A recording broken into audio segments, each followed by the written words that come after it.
14절, 신약성경 151페이지입니다. 한 절씩 교독하겠습니다.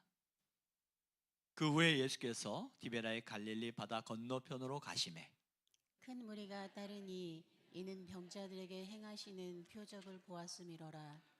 예수께서 산에 오르사 제자들과 함께 거기 앉으시니 마침 유대인의 명절인 유월절이 가까운지라.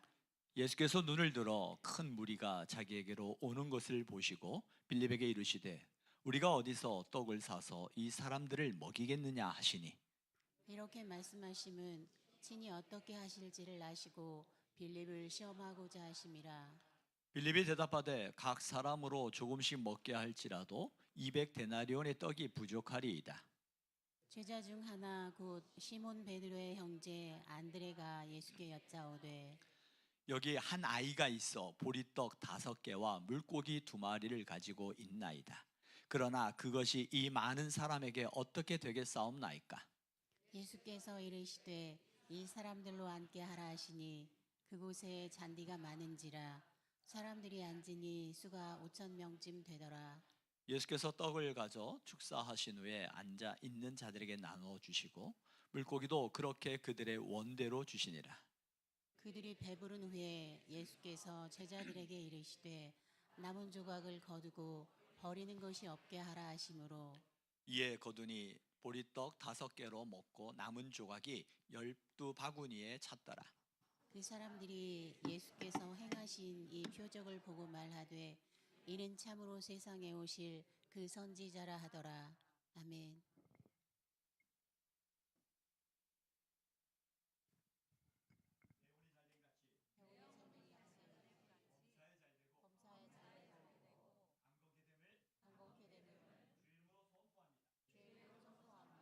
옆 사람 축복합니다. 내 혼이 잘된 같이 범사에 잘되고 강건케 되기를 주의 이름으로 축복합니다. 우리가 감사에 대해서 계속해서 이야기를 하고 있습니다. 감사는 믿음이라고 그랬어요. 감사는 상황이 아니라 믿음이라고, 믿음의 선택이라고 말씀을 드렸습니다. 성경에 보니까 감사할 때만, 상황이 좋을 때만 감사한 게 아니었어요. 우리가 잘 알고 있는 것처럼 옥에 갇혀 있었는데도 감사하는 거예요. 옥에 갇혀 있는 억울한 상황인데도 하나님 앞에 감사와 찬양을 드렸을 때 옥문이 열리는 하나님의 기적을 체험했던 것을 우리는 잘 알고 있습니다. 때로는 억울했어요. 형제들의 모함과 주변의 사람들의 모함으로 인해서 억울함을 당했습니다. 그 억울함이 끝없는 억울함의 연속 속에서도 그는 원망하지 아니하고 하나님 앞에 감사했던 요셉이라는 인물도 있어요. 성경에 보니까 우리는 감사를 내가 원하는 상황에 이루어졌을 때 하는 게 감사인 줄 아는데 성경에 보니까 내가 원하지 않은 상황 속에서도 감사했던 사람들이 있었어요. 그 감사했던 이유가 뭐였어요? 그 속에서 상황을 본 것이 아니라 그 상황 속에서 역사하실 하나님을 기대했던 거거든요. 하나님을 기대하는 자가 감사할 수 있었어요. 그래서 감사는 믿음이라고 고백을 드렸어요. 한번 따라해보세요. 감사는 믿음입니다. 왜 믿음이냐면 그 상황이 아니라 믿음이라고 말하는 것은 그 상황 속에서 하나님이 계시는 거예요. 하나님이 계시는 거예요. 욥은 모든 것을 다 잃어버렸잖아요. 그때 그거 뭐라고 고백합니까? 주시니도 여호와시요 취하시니도 여호와시니이다. 참 감당할 수 없는 고백들이었습니다. 우리가 기억해야 되는 것은 감사는 현실을 부정하라는 게 아닙니다. 현실을 인정하는 거예요. 그런데 현실을 인정하지만 현실 속에서도 여전히 나와 함께 하시는 하나님을 기억하는 거예요. 여전히 나와 함께 하신 하나님, 그 하나님을 기억할 때 감사할 수 있는 거거든요. 이게 우리가 첫 주에 나눴던 말씀이었어요. 두 번째는 뭐였냐면요, 따라해보세요. 고난 속에서도 감사하라. 아니 어떻게 고난 속에서 감사해요? 성경에 보니까 우리가 저번에 말씀을 드렸던 것처럼 두 눈을 다 잃어버렸던 페니크로스비, 이것이 나의 간증이요 이것이 나의 찬송이라는 찬송, 그 찬송을 지었던 이 페니크로스비, 그는 생후 6개월 만에 의사의 실수로 인해서 눈을 시력을 잃어버렸고 한평생 보지 못하는 삶을 살았지만, 그는 그 상황 속에서 사람들에게 동정을 받고 사람들이 불쌍히 여기는 그 모습 속에서 이 페니크로스비 뭐라고 이야기해요? 아니요, 저는 제가 천국에 가서 눈을 떴을 때 가장 먼저 볼 수 있는 얼굴이 예수님이어서 나는 감사합니다. 그 상황 속에서 감사할 수 없는 상황처럼 놓여지는 상황이었지만 그가 감사할 수 있는 것은 그 예수님을 바라봤기 때문이라는 거예요. 그 고난 속에서도 감사할 수 있는 이유, 그것은 바로 우리가 저번주에 말씀을 봤던 로마서 8장 32절 그분에 대한 믿음이라는 거예요. 같이 한번 읽어볼까요? 로마서 8장 32절 다 같이 우리 어린 친구들도 소리내서 읽어요. 말씀이 여러분 귀에 들려질 때 그 말씀이 은혜가 되는 거예요. 같이 읽습니다. 시작. 자기 아들을 아끼지 아니하시고 우리 모든 사람을 위하여 내주시니가 어찌 그 아들과 함께 모든 것을 우리에게 주시지 아니하겠느냐. 아멘. 그분에 대한 믿음이에요. 아들을 내어 주시니까 그 아들과 함께 모든 것들을 우리에게 주실 그 주님에 대한 믿음, 하나님에 대한 믿음이죠. 감사는요, 고난을 당장 없애지는 않을 수 있어요. 그런데 그 고난을 이기는 무슨 준다고요? 영적인 힘을 주는 거예요. 한번 같이 한번 읽어볼까요? 시작. 감사는 고난을 당장 없애지는 않지만 고난을 이기는 영적인 힘을 줍니다.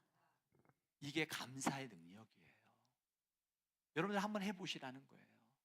감사할 때 여러분 마음속에 들어오는 그 어두움과 부정의 생각들이 이게 그림자가 달라져요. 어두운 마음이 사라진다라는 거예요. 때론 그래서 억지로라도 감사하자고 하잖아요. 여러분이 매일매일 찾아가서 집에 가가지고 하나님 감사합니다, 오늘도 그 감사의 고백을 찾는 거예요. 그래서 오늘 설교 제목은 뭐예요? 오늘 설교 제목, 감사는 기적을 부르는 믿음입니다. 다시 한번 이 제목은 외워야 돼요. 시작. 감사는 기적을 부르는 믿음입니다. 감사는 기적을 부르는 믿음이라는 거예요. 부족하지만 하나님 앞에 감사할 때, 오늘 성경에 보니까 예수님이 많은 병자들을 고쳐주셨어요. 그러다 보니까 그 병자들을 고쳐주신다는 이야기에 수많은 사람들이 모여드는 거예요. 여러분, 우리 한국에서 가장 메이저 병원, 큰 병원이라고 하면 어디예요? 그죠? 서울대, 아산, 삼성, 세브란스. 보통 이 네 병원을 우리 한국의 가장 큰 메이저 병원이라고 이야기를 합니다. 이곳에 가면은 환자들이 많을까요? 적을까요? 왜요? 유명하니까. 그곳에 가면 더 좋은 의사들이 우리를 고쳐줄 거에 대한 기대감이거든요. 그런 것처럼 그 당시에 예수님이 많은 병자들을 고쳐주셨어요. 그 병자들이 고쳐주시고 예수님의 말씀이 그들의 귀에 쏙쏙 박히면서 마치 사이다 발언처럼 너무 속 시원한 거예요. 그러다 예수님이 가시는 곳에 수많은 사람들이 모여들었어요. 이때도 오늘 읽었던 말씀에도 많은 사람들이 예수님 말씀하시는 그곳에 모여들었던 거예요. 그런데 때가 됐어요. 무슨 때가 된 것 같아요? 밥 때가 됐어요. 밥 때가 돼서 많은 사람들이 모여 있고 때가 돼서 이제 밥 때가 되었고, 그래서 예수님이 제자들에게 말씀하시는 거예요. 우리가 어디서 떡을 사서 이 사람들을 먹일 수 있겠느냐? 그러자 제자들은 당장 근심이 되는 거죠. 가지고 있는 게 뭐가 있어요? 오늘 성경에 보니까 가지고 있는 게 뭐가 있어요? 자, 이 보리떡 5개와 물고기 2마리. 이것도 마치 우리 아둥거 친구들과 같이 어린아이가 집에서 가서 너 배고플 때 이거 먹으라고 싸준 도시락이었어요. 그러니까 어떻게 보면 아이들이 먹을 만한 그러한 도시락 하나였던 거예요. 근데 이 아이가 예수님한테 이 도시락을 드린 거예요. 자기도 배고프지만 예수님 이 도시락 가지라. 지금 그들이 가지고 있는 것은 물고기 2마리와 떡 5개, 어린아이가 준 도시락 하나밖에 없었던 거예요. 근데 지금 그곳에는 사람이 몇 명이 있었어요? 5,000명이 있었어요. 자, 지금 우리 여기 숫자에도 만약에 제가 가지고 있는 게 떡 2마리, 떡 5개와 물고기 2마리밖에 없으면 이거 가지고 우리 다 같이 나눠 먹읍시다. 그럼 여러분 뭐라고 할 거예요? 에이, 누구 입에 풀칠하라고. 당장 그렇게 얘기할 거예요. 예수님 마찬가지였어요. 그 당시에 제자들뿐만 아니라 많은 사람들이 배가 고프고 때가 돼서 배가 고픈 그때에 아이가 가지고 온 물고기 2마리와 떡 5개 이걸 가지고밖에 없었거든요. 근데 이거 가지고 예수님이 나눠주라고 하는 거예요. 어떻게 했어요? 감사의 힘이라는 책이 있습니다. 이 감사의 힘을 보니까 이 책에 그 한 여성이 등장을 해요. 남편은 사업을 실패했어요. 자녀는 사춘기를 통해서 이제 방황하기 시작합니다. 그리고 급기야는 이 여인은 우울증에 걸리는 거예요. 어떻게 보면은 삶 전체가 한순간에 다 무너져 버렸어요. 이 여인이 할 수 있는 게 뭐가 있을까요? 그런 가운데 정신과 의사를 찾아갑니다. 정신과 의사에게 찾아가서 지금 나는 죽겠어요. 내 남편은 사업 실패했어요. 이것도 모자라서 우리 아이들은 사춘기라고 해서 방황하면서 엄마 아빠 말도 듣지 않고 다 어떻게 할 수가 없어요. 이제 나는 죽을 것 같아요. 나는 우울증에 걸려 죽을 것 같아요 라고 이야기를 하는 거예요. 그러자 그 정신과 의사가 뭐라고 한 줄 아세요? 지금 당신의 상황을 당장 바꿀 수 없지만 당신의 시선을 한번 바꿔봤으면 좋겠다고 해요. 어떻게 해요? 그 정신과 의사가 이야기합니다. 하루에 한 가지씩만 감사할 걸 적어보라고. 지금 모든 것이 다 무너진 것 같은 상황인데 감사할 걸 찾아보래요. 그래서 그 노트에다 하루에 한 가지씩 감사할 걸 찾아봐요. 처음에는 감사할 게 없어가지고 아침에 눈을 뜨게 해서 감사. 그 다음 날에는 마실 물이 있어서 감사. 그 다음에는 푸른 하늘이 있어서 감사. 마지못해 막 감사의 고백들을 하나하나 찾아가기 시작하는 거예요. 오늘은 비가 안 와서 감사. 그 다음에는 구름이 많아서 감사. 정말 감사의 고백을 일부러 찾았던 거예요. 그런데 어느 날 그녀 일기장에 감사 고백장에 뭐가 쓰여지냐면 고난 속에서도 하나님이 나를 붙들고 계심에 감사합니다. 그런 고백이 나왔던 거예요. 감사할 수 없는 상황이었잖아요. 그럼에도 불구하고 그 감사의 고백이 그로 하여금 하나님을 바라보는 시선으로 바꾸어졌어요. 그러자 그 시선이 바뀌어지자 그의 삶은 이제 회복이 되어지는 거예요. 그러면서 우울증도 사라지고요. 잃었던 관계도 다시금 회복되어져 가는 일들이 일어나는 거예요. 감사는 고난을 부정하는 것이 아니라 고난 속에서도 일하시는 하나님을 인정하는 행위가 바로 감사인 거예요. 내 삶에서 하나님이 계시고 그 하나님이 나의 삶에서 일하심을 내가 인정한다면 우리가 할 수 있는 게 뭐라고요? 감사해요. 때론 여러분은 억지로라도 감사해 보세요.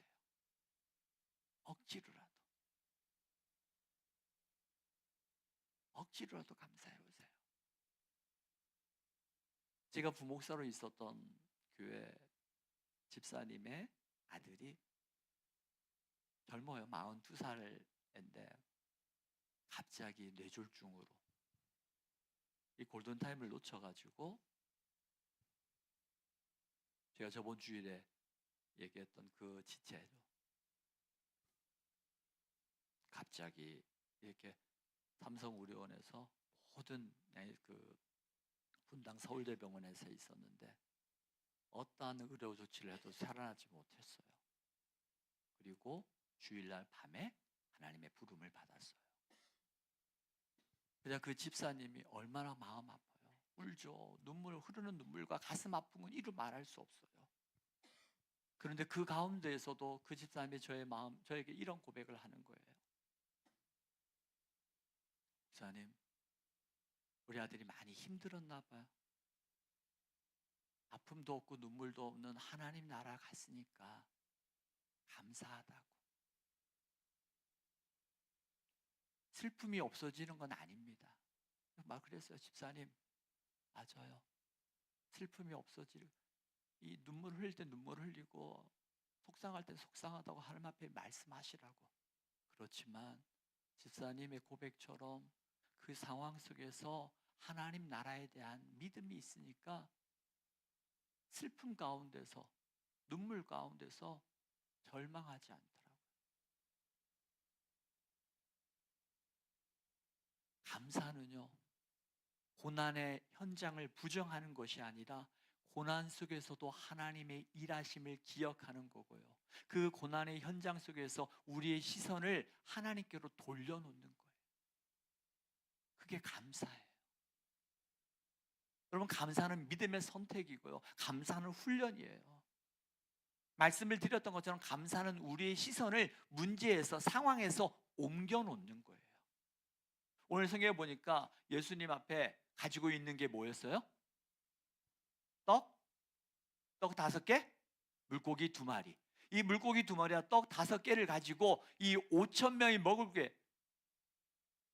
수 있어요, 없어요? 여러분 같으면 어떻게 하겠어요? 예수님께서 이 물고기 2마리와 떡 5개를 가지고 아이가 가지고 이거밖에 없습니다라고 베드로의 형제였던 안드레가 예수님 앞에 이야기하는 거예요. 그러면서 베드로 그 형제가 뭐라고 해요? 9절의 말씀 볼까요? 뭐라고 이야기하는가? 9절 말씀 같이 읽습니다. 시작. 여기 한 아이가 있어 보리떡 5개와 물고기 2마리를 가지고 있나이다. 그러나 그것이 이 많은 사람에게 얼마나 되겠사옵나이까? 이 얼마나 되겠습니까? 이건 무슨 뜻이에요? 충분하다는 거예요? 부족하다는 거예요? 이건 부족한 게 아니라 택도 없다는 거죠. 이건 예수님 혼자 먹기도 부족한 거예요. 이건 어린아이 도시락이라고요. 그런데 이걸 가지고 5천 명이 되는 사람들을 먹이겠다고요? 이거 말도 안 되는 이야기입니다. 라는 상황인 거예요. 그러자 10절에 보니까 주님이 뭐라고 말씀하실까요? 같이 읽을까요? 시작. 예수께서 이르시되 이 사람들로 앉게 하라 하시니 그곳에 잔디가 많은지라 사람들이 앉으니 수가 5천 명쯤 되더라. 예수님 뭐라고 말씀하셨어요? 그 사람들로 앉게 하라는 거예요. 왜? 밥 먹게 하려고. 그 사람들 5천 명 되는 숫자를 다 무리지어서 앉으라고 말씀하시는 거예요. 떡이 적잖아요. 물고기가 적잖아요. 이 적은 거 현실이에요. 그런데 그 현실 속에서 예수님께서는 어떻게 하셨어요? 11절에 같이 한번 읽어볼까요? 시작. 예수께서 떡을 가져 축사하신 후에 앉아있는 자들에게 나눠주시고 물고기도 그렇게 그들의 원대로 주시니라. 아멘. 예수님께서는 이 떡을 가지고 축사하셨어요. 축사하신 후에 앉아있는 자들에게 나눠주시고 물고기도 그렇게 하셨다는 거예요. 여기서 축사한다는 건 뭐라고 그랬어요? 유카리스티아, 감사했어요. 그의 시선이 부족한 것에서 시선을 해서 풍성하신 하나님께로 시선을 돌리고 나니까 감사의 고백이 나왔던 거예요. 현실을 부정하라는 게 아닙니다. 현실을 부정하라는 것이 아니라 그 현실 가운데서도 우리의 시선을 누구에게로 돌리자고요? 하나님.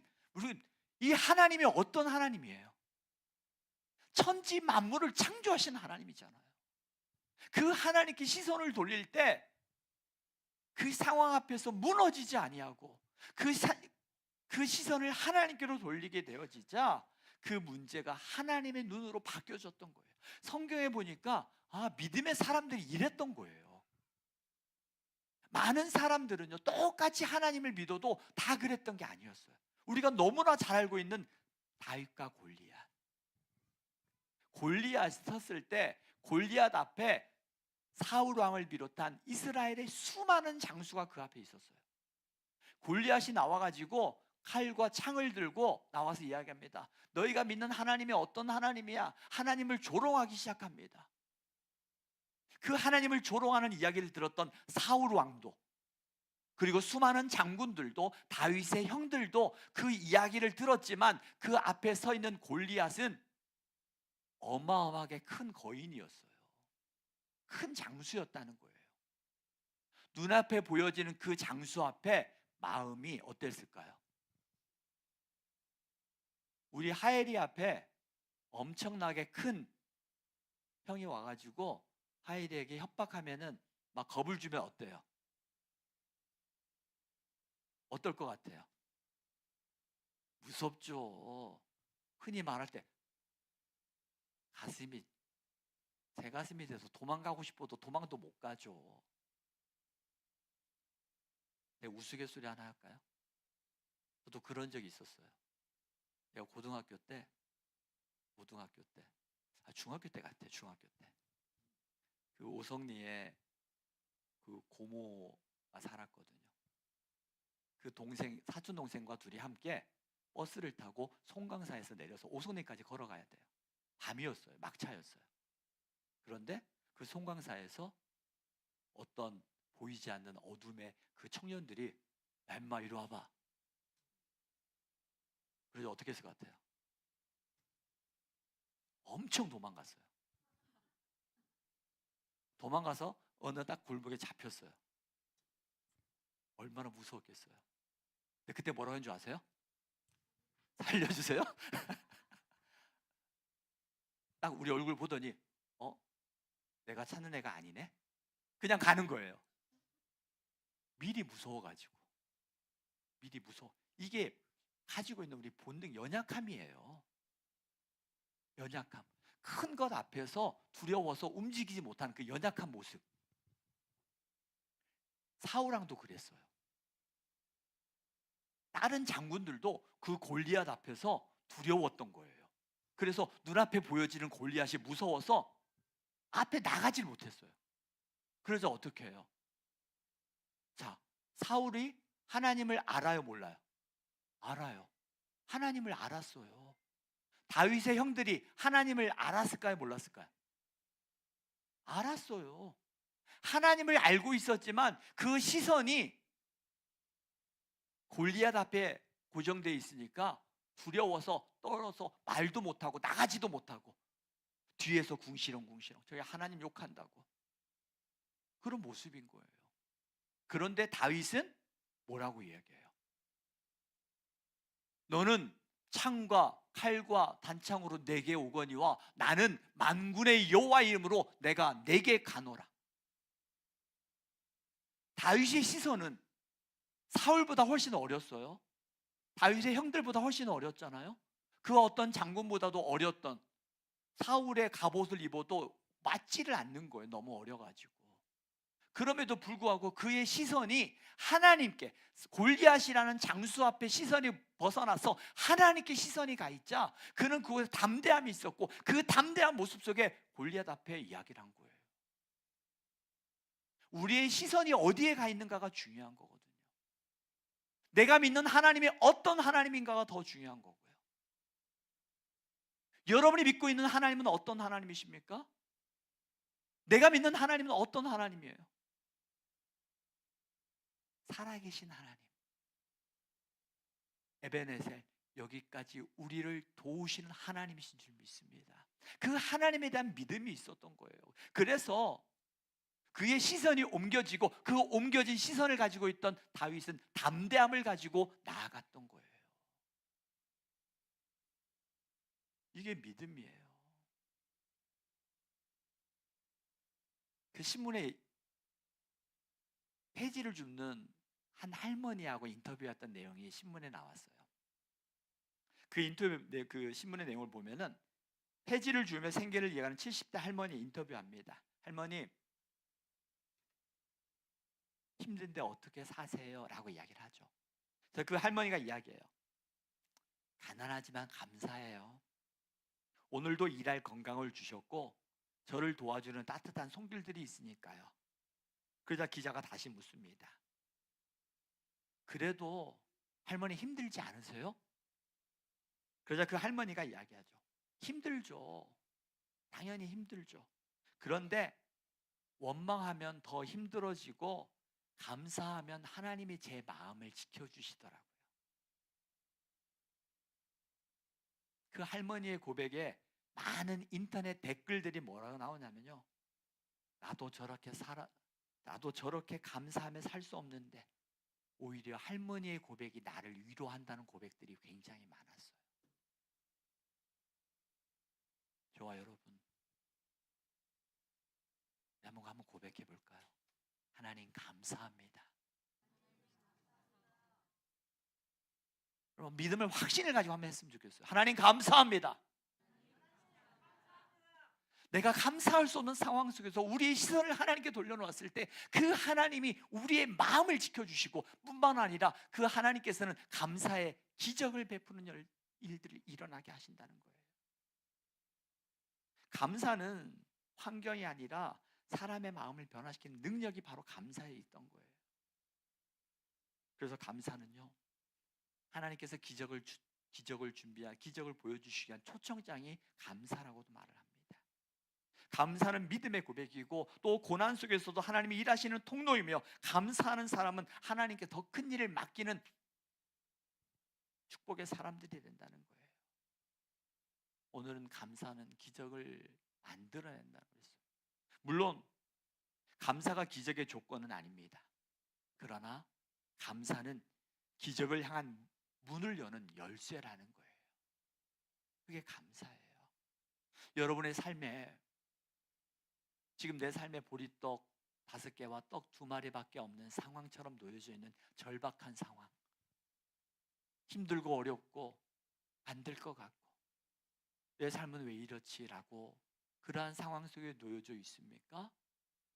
그 상황 속에서 여러분의 시선을 하나님께로 옮겨 놓기를 주의 이름으로 축복합니다.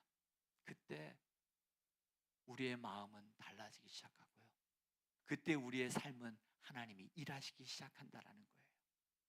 우리 한번 감사해 봤으면 좋겠어요. 감사할 수 있을 때 크게 감사해 보세요. 감사할 수 없을 때 하나님의 살아계심을 믿고 여기까지 우리를 도우신 그 하나님을 인정하고 하나님 앞에 감사해 보자라는 거예요. 그 하나님이 우리의 삶에서 일하신다는 거예요. 정말 하나님이 내 삶에서 어떻게 역사하는지 내가 한번 궁금해. 그러면 한번 믿음의 돌을 던져보자는 거예요. 하나님 감사합니다라고. 이 시간 우리 찬양할 텐데요. 에베네zer 하나님, 나를 여기까지 도우신 하나님, 지금 내 삶은 하나님 물고기 2마리와 떡 5개밖에 없는 절박한 상황입니다. 그럼에도 불구하고 내가 하나님을 바라보겠습니다. 여기까지 인도하신 하나님, 그 하나님을 바라볼 때 그 하나님이 내 삶에서 일하심을 내가 믿고 하나님 앞에 감사했으면 좋겠어요. 그 하나님을 바라봐요. 내가 믿고 의지하는 그 하나님이 어떤 하나님인지